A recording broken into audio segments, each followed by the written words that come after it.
On the afternoon of April 12th, a storm of gale proportions developed at the Tezghan Air Base, India, causing considerable damage to gliders and aircraft tied down in the dispersal areas.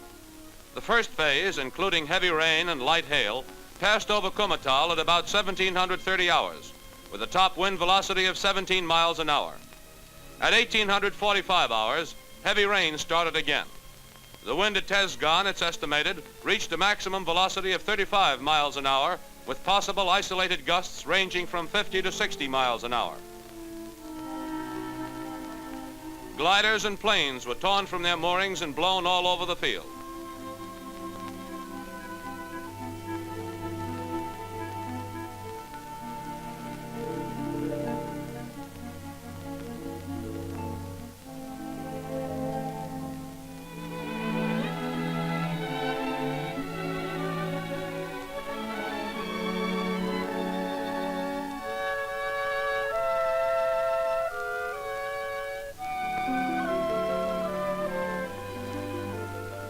Several TG-5 gliders were blown up into trees.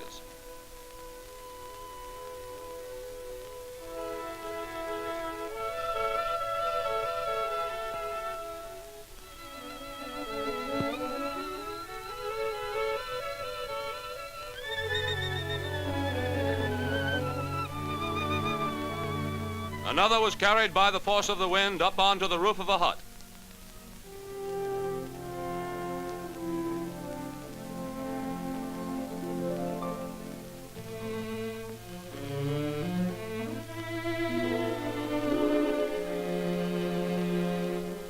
At the Dinjan Air Base in Upper Assam, India, the station dispensary ambulance drives out on the runway to treat an injured gunner.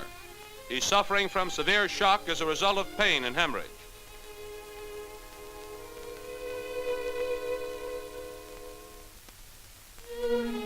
Morphine is administered and oxygen is also given by means of this portable oxygen apparatus, which was developed and built from standard parts at the Dinjan dispensary because of the unavailability of oxygen cylinders. A standard oxygen mask type A8A is placed on the face, and the flow of oxygen is adjusted to the needs of the patient by a type A8A regulator valve. A type G1 supply tank is mounted in a carrying case. Pressure in the tank is 400 pounds. The advantage of the low-pressure tank is that it can be refilled at any airfield. Satisfactory results have been obtained from this apparatus, which consists of an oxygen supply cylinder assembly, oxygen flow tubing, oxygen flow regulator, and filler valve.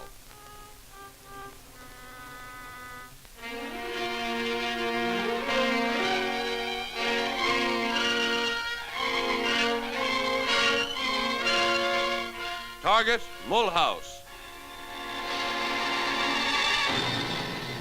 In the campaign to disrupt rail communications in France, the marshalling yards at Mulhouse were attacked several times during May. Liberators, escorted by Lightnings, Thunderbolts, and Mustangs, made this raid on the 11th. An Me-109 is shot down by a P-47.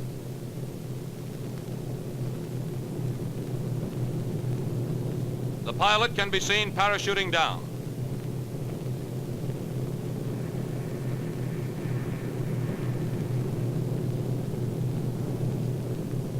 The freight yards here at Mulhouse and at nearby Belfort and Epinal were hit on the same day with fair results.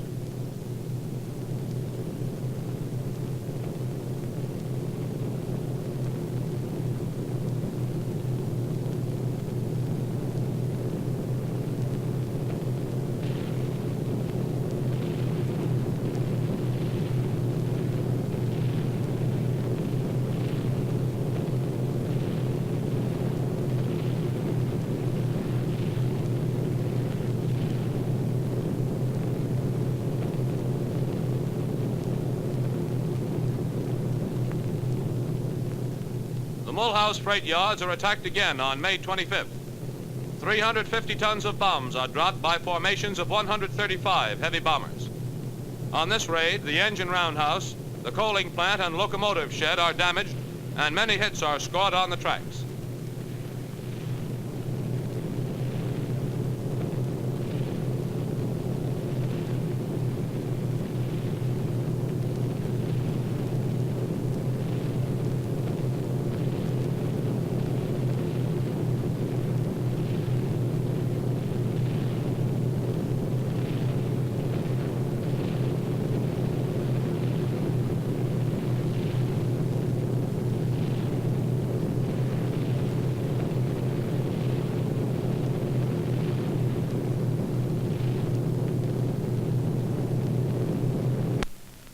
The air campaign against German installations in France continues. Liberators of the 8th Air Force pass over surface vessels bound for France and fly over the invasion coast 6 days after D-Day.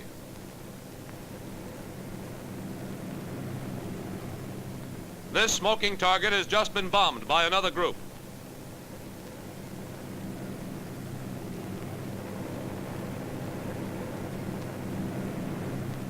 The objectives of this attack are an airfield and railroad bridges outside of Conches.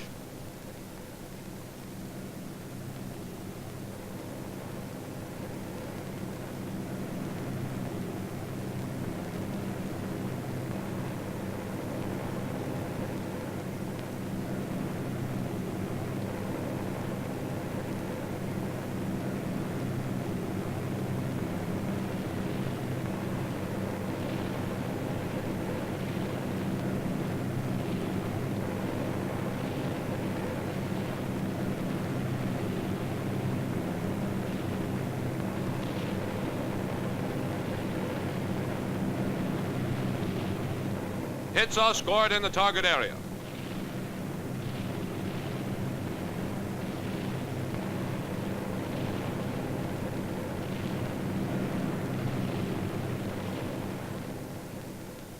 The target of the day for these A-20s of the 9th Air Force is Lissay, a village on the west coast of the Norman Peninsula, 30 miles south of Cherbourg. The highway and railroad bridges are bombed.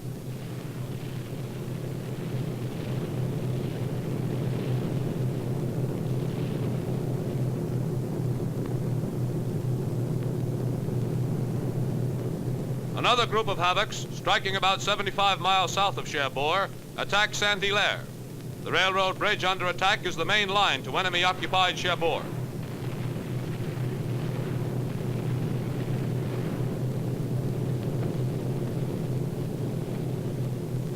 Marshalling yards are the target of a third group of A-20s. Many rail yards between the Seine and the Belgian border were bombed during the second week after invasion.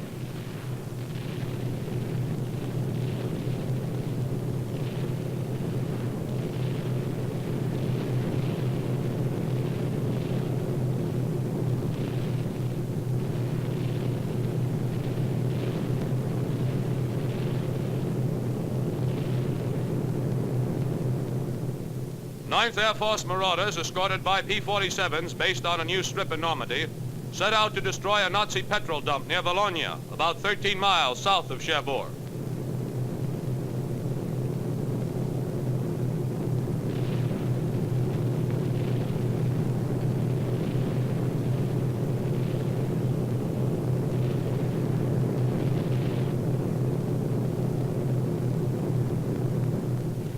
German tanks and motorized vehicles use this petrol dump for refueling.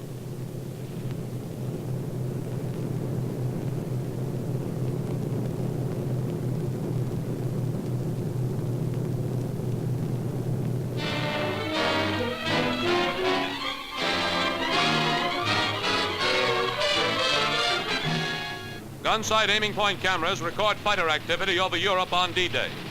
Transportation facilities are attacked to hamper enemy communications.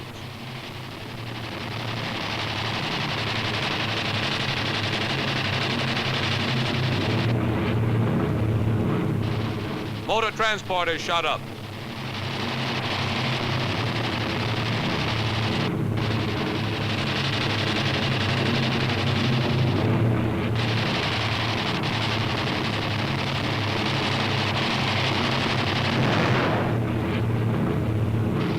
More trains.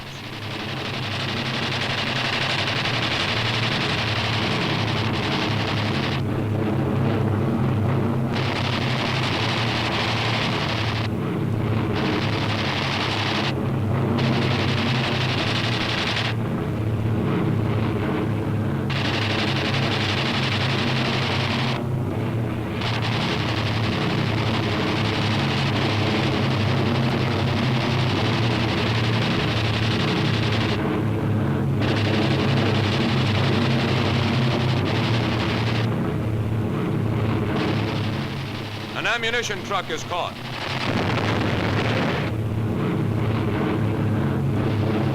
An enemy command car.